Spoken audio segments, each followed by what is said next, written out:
about. So when the sides agree or the parties agree or it comes about, it's all up front. There's nothing hidden. And it's good faith. Now, if then you want to change something, then it's a transparent process. There's not going to be some hidden process where one group can change the Constitution. So again, you create a transparent, equal kind of a process that can be changed, but hopefully, you know, I mean, it shouldn't be changed.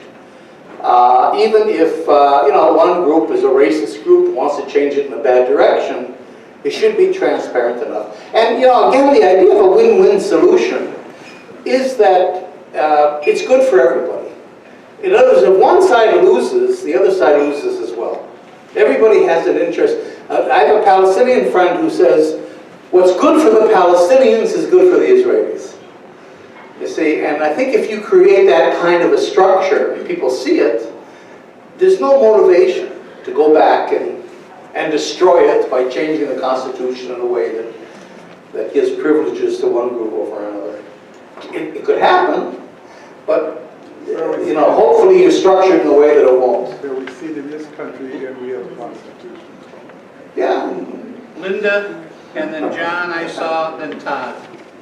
I'm a nurse practitioner, so I think about your healthcare system, and I would understand Israel has a pretty good healthcare system, Palestinians not so much. So how do you keep from totally overwhelming this concept with all these Palestinians now suddenly having access to the same kind of healthcare that the people up on the settlement hill have? Financially, how can that work? No, I mean, you have to really invest in infrastructure. Palestinians haven't had infrastructure building for 50 or more years, so that's true. But you know, there's a couple of things. First of all, the Palestinian economy is a good economy. It's suppressed. I mean, it's not functioning. But potentially, it's a good economy if the constraints are off. It's a very highly educated population. They have a high-tech industry, they've got tourism, they have other industries, so that they and this wider government could fund that kind of, I mean, look at their funding settlements. I mean, they funded infrastructure for 800,000 settlers, they could fund infrastructure for the rest. The other thing that people don't take into account, unlike South Africa, is that the Palestinians have a very rich and a very educated diaspora that would kick in very much about the same size as the Jewish diaspora. And I think no less wealthy, located largely in Latin America, but in other parts of the world as well, that have resources. So I think they would kick in. I think within a fairly short period of time, you would get to an economic parity and building and so on that would really surprise everyone. John, and we need brief answers to brief questions. Why are you walking so much? You have any hours or what? Okay. We're here an hour. Well, Take care. I We love you, Jeff. I know, but I came all the way from Israel. So used me for more than an hour. I could Yes. ask a short question and I could finish. My cosmological friends tell me that there are many quantum parallel universes within our universe. And so when you talk about the Israelis negotiating in good faith creation of a state where non-Jews have equal rights with them, I wonder, what universe are you living in? In what sense? What do you mean by that? I can't imagine a universe in which they would do that. Can you? Isn't that self-delusion? In which Israelis are ruling with the Palestinians? In which the Israelis would negotiate a situation like that. Okay. Well, In good faith. Isn't this just pie in the sky? yeah. Well, I didn't get into this because Michael was looking at it hovering, so I cut short what I was going to say. But one of the things I wanted to talk about, that I'll say briefly, I promise, it has to do with strategy. How do we get there? How do we do this? I agree with you. This is the missing piece. And here it's very much, I think, like South Africa. The ANC understood in South Africa that the whites were not going to be active partners in dismantling apartheid. Why would they be? They're benefiting from it. So what they did is they created an ANC alliance with the international civil society, especially churches. Played a role, and governments were hostile to them. Reagan was very hostile. It was in favor of apartheid. And the churches, the labor unions, all the money of us were involved in the anti-apartheid struggle locally. You know, and we created a situation by forcing our governments to intervene and corporations to withdraw. That's BDS. Part of BDS is divestment. And the anti-apartheid struggle focused on divesting from South Africa. That had a tremendous impact. And finally, we made it unsustainable. The whites gave in because they simply couldn't sustain it anymore.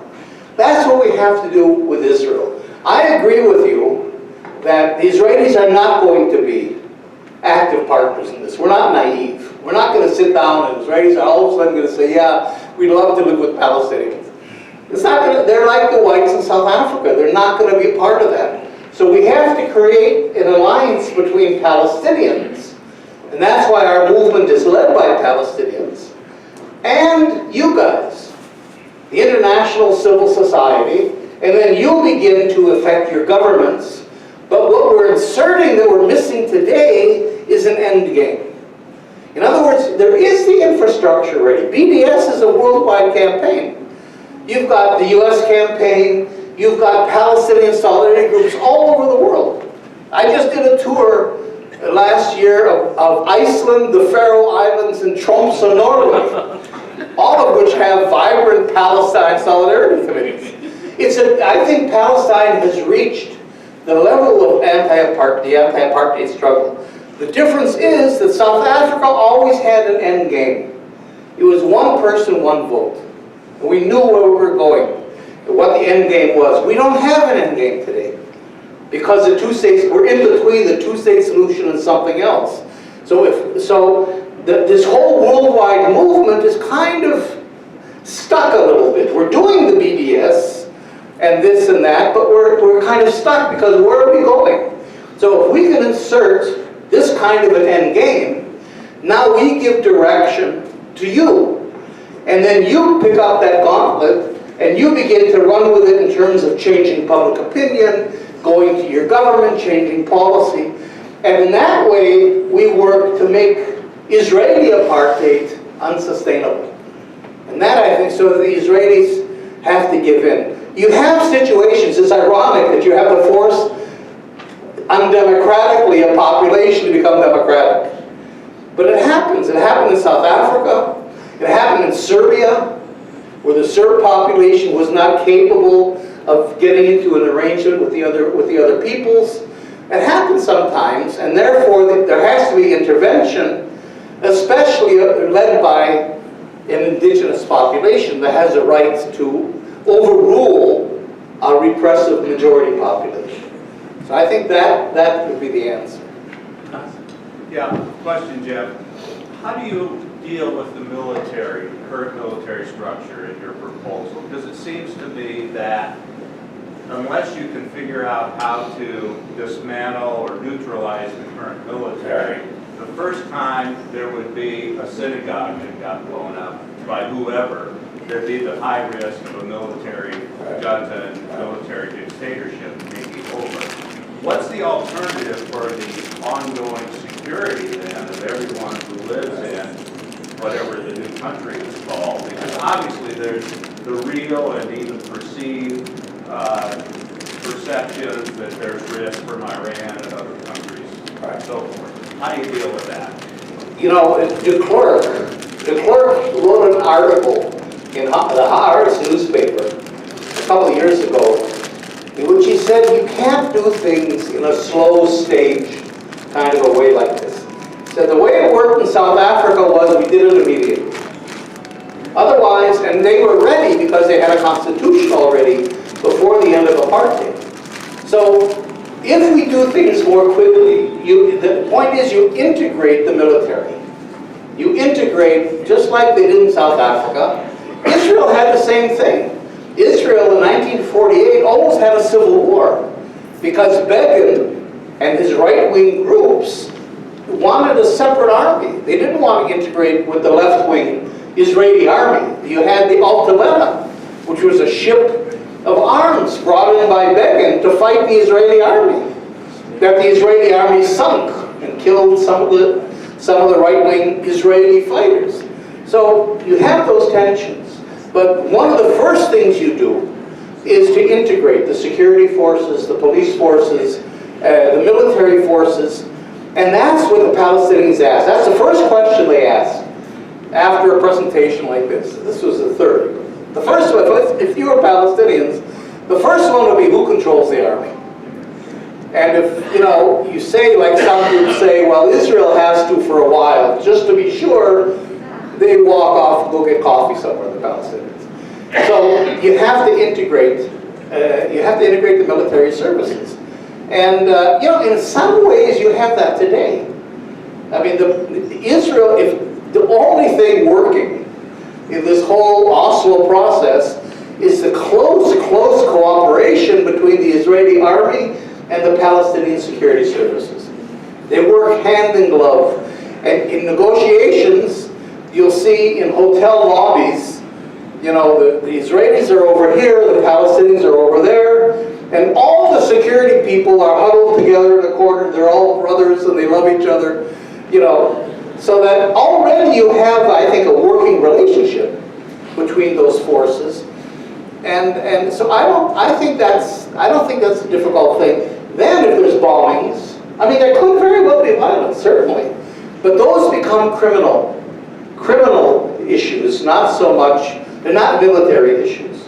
And you have the police deal with that. So I think it's a process that's doable. Let's say thank you to Jeff for being here.